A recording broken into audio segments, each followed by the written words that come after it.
Board meeting అయిపోగానే దీపకు sketch వేసిన జ్యోత్స్నకు ఊహించని షాక్ ఇచ్చిన కార్తీక్. దీపక్ కాళ్ల మీద పడ్డ జ్యోత్స్న. ఎందుకు ఏం జరిగింది? అసలు బోర్డు మీటింగ్ అయిపోగానే దీపకు జ్యోత్స్న స్కెచ్ వేయడం ఏంటి? మరి కార్తీక్ ఏ విధంగా జ్యోత్స్నకు షాక్ ఇచ్చాడు? మరి జ్యోత్స్న దీపక్ కాళ్ల మీద పట్టమేంటి? ఇదంతా కూడా వీడియోలో చూసి తెలుసుకునేద్దాం. కార్తీక దీప్ మీద వసంతం రాబోయే కథలు, జరగబోయే సన్నివేశాల గురించి ముందుగా తెలుసుకోవడానికి వీడియోని లైక్ చేసి ఛానల్ను సబ్స్క్రైబ్ చేసి పక్కనే ఉన్న బెల్ ఐకాన్లో ఆల్ ట్యాప్ చేయండి. మొత్తం మీదకి చూసుకున్నట్లయితే కనుక బోర్డు మీటింగ్లో దీపని సీఈఓగా ప్రకటిస్తారు అని చెప్పి అర్థం చేసుకున్నటువంటి జ్యోత్స్న పారిజాతాన్ని రంగంలోకి దింపింది. పారిజాతం సుమిత్రను తీసుకుని వచ్చింది. కానీ ఎగిరెగిరి దంచినా ఒకటే కూలి, ఎగరకుండా దంచినా ఒకటే కూలి అన్నట్టుగా తయారైంది జ్యోత్స్న పరిస్థితి. ఎందుకంటే పారిజాతం సుమిత్ర వచ్చినా కూడా శివనారాయణ అనుకున్నదే చేసి చూపించాడనే చెప్పాలి. ఎందుకంటే శివనారాయణ దీపను సీఈఓగా చెయ్యాలి అనుకోవడానికి బలమైన కారణం ఉంది. ఆ కారణాన్ని బోర్డు మెంబర్స్ అందరికీ కూడా ఎక్స్ప్లెయిన్ చేశాడు. బోర్డు మెంబర్స్ కూడా కాదనలేని పరిస్థితి తీసుకొచ్చాడు. దాంతో పాటు కార్తీక్ కూడా దీపకు అండగా ఉంటాడు అనేసరికి ఇక వెంటనే శివనారాయణ అయితే చాలా హ్యాపీగా ఫీల్ అయ్యాడు. అండ్ బోర్డు మెంబర్స్ కూడా చాలా హ్యాపీగా ఉన్నారు. దాంతో ఇక యునానిమస్ గా దీప సీఈఓగా ఎంపికైపోయింది. ఇంకేముంది, దీప సీఈఓ. ఇది వినడానికే చాలా చాలా చాలా కష్టంగా ఉంది జ్యోత్స్నకు, పారిజాతానికి. సుమిత్ర ఒకంత కొంచెం బాధపడ్డా కూడా మనసులో మాత్రం ఇక నా కూతురికి సీఈఓ గోలుండదు, ప్రశాంతంగా తను పెళ్లి చేసుకుంటుంది, ఎలా అయినా కార్తీక్ కి కట్టబెట్టాలి నెక్స్ట్ దీన్ని, సో కార్తీక్ బదులు దీప్ ఉంది అంతే అని చెప్పి సర్దుకుపోతుంది. ఇలా మొత్తం మీద అందరూ కూడా అందరి ఆలోచనల్లో ఉంటారు.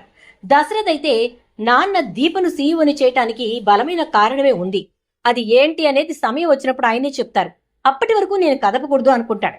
ఇలా మొత్తం మీద అందరూ కూడా అనుకుంటూ ఉండగా జ్యోత్స్న మీటింగ్ అంతా అయిపోయి అందరూ బయటకు వచ్చే టైంకి బయట నిలబడి ఉంటుంది. దీప అయితే క్యారేజీలు తీసుకుని వస్తూ ఉంటే, ఇంకా ఆ క్యారేజీలు మీ చేతిలో ఎందుకు సీఈఓ గారు, నాకివ్వండి, నేను మోస్తాను, పర్వాలేదు, నేనేమీ అనుకోను అంటూ ఉండేసరికి, ఏం మాట్లాడుతున్నావు జ్యోత్స్న, నేను సీఈఓని అయినంత మాత్రాన నా పనిని నేను వదులుకుంటానా ఏంటి అని అంటుంది. ఓహో, జీతం లేకుండా ఇక్కడ పనిచేస్తూనే జీతం తీసుకుంటూ అక్కడ సీఈఓగా పనిచేస్తావన్నమాట అనగానే, మాకు జీతంతో సంబంధమే లేదు అంటుంది. ఏ, డబ్బు ఎలా నొక్కేయాలో బాగా తెలుసు కాబట్టి ఇక మీకు జీతాలతో అవసరం లేదనుకుంటా, రెస్టారెంట్లో వచ్చే లాభాలన్నీ మీ ఖాతాలోనే ఉంటాయేమో, ఆ డబ్బంతా మీ ఇంట్లోనే మూలుగుతుందేమో అని అంటూ ఉంటే, చూడు జ్యోత్స్న, మనసులో ఎటువంటి కల్మషం లేకుండా పనిచేయటం మాత్రమే మాకొచ్చు, మేము అలాగే చేస్తాం. మా బావ నేను మీ ఇంట్లో చేయాల్సిన పనంతా చేసిన తర్వాతే కంపెనీకి వస్తాం, కంపెనీని చూసుకుంటాం. సీఈఓ అంటే ఉదయం నుంచి సాయంత్రం వరకు ఆ కుర్చీలో కూర్చుని చేయవలసిందేమీ లేదు, ఇక్కడ చేస్తున్న పనిని అక్కడి నుంచే పర్యవేక్షించవచ్చు అని అంటే, ఎలా అని అనగానే, నువ్వు చేసావుగా ఇంతకాలం, అలాగే అని అంటుంది దీప. అవునా, మరి అలా చేశాను కాబట్టే కదా నష్టాలు వచ్చాయన్నారు అనగానే, నీకు నాకు తేడా లేదా, నువ్వు ఇంతకాలం ఇంట్లో కూర్చొని ఫోన్ చూసుకుంటూ ల్యాప్టాప్ని చూసుకుంటూ కూర్చొని సీఈఓ పదవి వెలగబెట్టావు, కానీ నేను నా వంట చేసుకుంటూనే ఇక్కడ వచ్చేటటువంటి కస్టమర్స్కి సంబంధించిన వంటను చూసుకోగలను, ఎందుకంటే వంట చేయటం నాకు వచ్చు కాబట్టి. నీకులా ఎవరో వండిస్తే తినటం కాదు, నేను తినే పర్సన్ని కాదు నేను అంటుంది. సీఈఓ అనే పదవి, ఆ ట్యాగ్ లైన్ నీ పేరు వెనక్కి రాగానే నీలో పొగరు బాగా కనబడుతోంది దీప. సరే వెళ్ళు వెళ్ళు వెళ్ళు అంటూ ఉంటుంది. ఇక దీప అక్కడి నుంచి బయలుదేరుతూ కార్తీక్కి ఫోన్ చేస్తే, సరే దీప నువ్వు వెళ్ళు, నేను వచ్చేస్తాను అంటే, ఎందుకురా, దీపను కూడా మనతోనే రమ్మను అంటాడు శివనారాయణ. వద్దులే తాత, వెళ్ళని, మనకి మధ్యలో కొన్ని పనులున్నాయి అని చెప్పని అంటాడు. సరే అయితే అంటూ ఇక దీపను పంపిస్తారు. అలా వెళ్ళిన తర్వాత దీప వెళ్తున్న ఆటోకి అడ్డుపడతారు నలుగురు బళ్ల మీద వచ్చి. అడ్డుపడేసరికి ఇక జ్యోత్స్న ఇక్కడ నుంచొని వాళ్ళతో ఫోన్లో లైన్లోనే ఉంటుంది. ఆగిందా అని అంటే, ఆగింది మేడం అనగానే, దిగమనండి అని చెప్పని అంటుంది. మేడం మీరు కిందకు దిగండి అని అంటారు వాళ్ళు. దేనికి, ఏం జరిగిందని అని చెప్పని అంటే, లేదు పనుంది మీతోటి, కిందకు దిగండి అని అనగానే కిందికి దిగుతుంది ఇక దీప. ఆటో అతన్ని వెళ్ళిపోమంటారు. చుట్టూ నలుగురు కూడా బళ్ళు దిగొచ్చి నిలబడి, మేమెక్కడికి తీసుకెళ్తే అక్కడికి నోరు మూసుకుని రండి అని చెప్పని అంటారు. ఏంటి, మీరు తీసుకెళ్లే చోటికి నేను నోరు మూసుకుని రావాలా, ఎందుకు అని చెప్పని అనగానే, ఎందుకో చెప్తాంగా మేడం, పదండి అని చెప్పని అంటూ ఉంటే, సరే అయితే మీతో ఫోన్ లైన్లో ఉన్న ఆవిడికి ఒకసారి ఫోన్ ఇవ్వండి, ఒకసారి నాతో మాట్లాడమనండి, నేను మాట్లాడతాను అంటుంది. మాతో ఎవరు ఫోన్ లైన్లో లేరే అని చెప్పని అంటూ ఉంటే, ఇక దీప వెంటనే కార్తీక్కి ఫోన్ చేస్తుంది. బావా, వీళ్లతో ఎవరు ఫోన్ లైన్లో లేరంట అని చెప్పని అంటే జ్యోత్స్న ఒక్కసారిగా షాక్ అవుతుంది. స్పీకర్ పెట్టు దీపా అంటాడు. చూడండి, అనవసరంగా తన జోలికొచ్చి మీకు మీరు ఇబ్బందుల్లో పడద్దు. ఎవరో ఏదో చెప్పారని చెప్పి మీరు ఇక్కడ తనని ఇబ్బంది పెట్టాలి అనుకుంటే మీరు, మీతో పాటు మీ వెనక ఉన్నవాళ్ళు అందరూ ఇబ్బంది పడే పరిస్థితులు వస్తాయి. మీరు ఎవరితో అయితే డీల్ కుదుర్చుకున్నారో ఆవిడ మీరు మాట్లాడుకోవటం మొత్తం మా దగ్గర పూర్తి రికార్డ్స్తో ఉన్నాయి. సాక్ష్యాధారాలు చూపిస్తే చాలు, ఏదైనా నమ్మే మా అత్త దగ్గరికి ఇది తీసుకెళ్లి చూపించాలనుకో, ఇక అంతే సంగతులు. ఇంట్లో కూడా ఉంచదు, మరుక్షణమే ఎవడో ఒకడికి ఇచ్చి కట్టబెట్టి పంపించేస్తుంది అంటాడు కార్తీక్.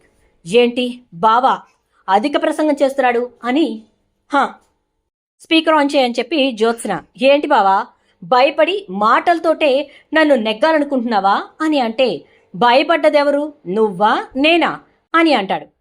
నువ్వే, అందుకే కదా ఇలాంటి మాటలు మాట్లాడుతున్నావు అనగానే, భయపడ్డది నువ్వు కాబట్టి దీపను కిడ్నాప్ చేయాలని చెప్పి చూస్తున్నావు అని అంటాడు. నేనా అంటే, కిడ్నాపర్స్ వచ్చి దీపతో మాట్లాడుతున్నప్పుడు నువ్వు వాళ్ల ఫోన్ లైన్లో ఏం చేస్తున్నావు జ్యోత్స్న అని చెప్పని అనగానే ఒక్కసారిగా జ్యోత్స్న తేరుకుంటుంది. ఛ, నేనెందుకు అనవసరంగా ఆవేశపడ్డాను, బావ కావాలనే నన్ను రెచ్చగొట్టాడు, ఇప్పుడు ఏం చేయాలిరా భగవంతుడా అనుకుంటూ, దీపా ఐఎమ్ సారీ, నిజంగా సారీ చెప్తున్నాను, దయచేసి నన్ను క్షమించు అంటూ ఉండేసరికి, చూడు జ్యోత్స్న, నువ్వు ఇలాంటిదేదో చేస్తావని నీ ఫోన్ కాల్ని శివనారాయణ గారు, ఏది Jyotsna group of restaurants chairman గారైనటువంటి శివనారాయణ గారు, మా తాతగారైనటువంటి శివనారాయణ గారు నీ ఫోన్ ట్యాపింగ్లో పెట్టించారు. అక్కడ నువ్వు ఎవరెవరికి కాల్ చేశావో, ఏమేం డీల్స్ మాట్లాడావో అన్నీ కూడా బయటకొచ్చాయి. అందుకే మేము చాలా జాగ్రత్త పడ్డాం, ముందే జాగ్రత్త పడ్డాం అని చెప్పని అంటూ ఉంటే, ఇవన్నీ మా తాతకు మా మామయ్యకు తెలిసినా ఇబ్బంది లేదు, మీ అమ్మకు తెలిస్తే మాత్రం నీకు బ్రతుకే ఉండదు. ఇంకొక మాట చెప్పనా, అసలు నిజం కూడా అప్పుడు బయట పెడతాను, ఆ టైంలో బయట పెడితే ఉంటుంది నా సామిరంగా అని అంటాడు కార్తీక్. అసలు నిజమేంటి బావా అంటే, నా నోటితో నేను చెప్పే వరకు నువ్వు వెయిట్ చేస్తున్నావు, నేను గనక ఆ నిజాన్ని నా నోటితో చెప్పాను అంటే మరుక్షణం నీకు బ్రతుకుండదు జ్యోత్స్న, ఆలోచించుకో అని చెప్పని అంటాడు.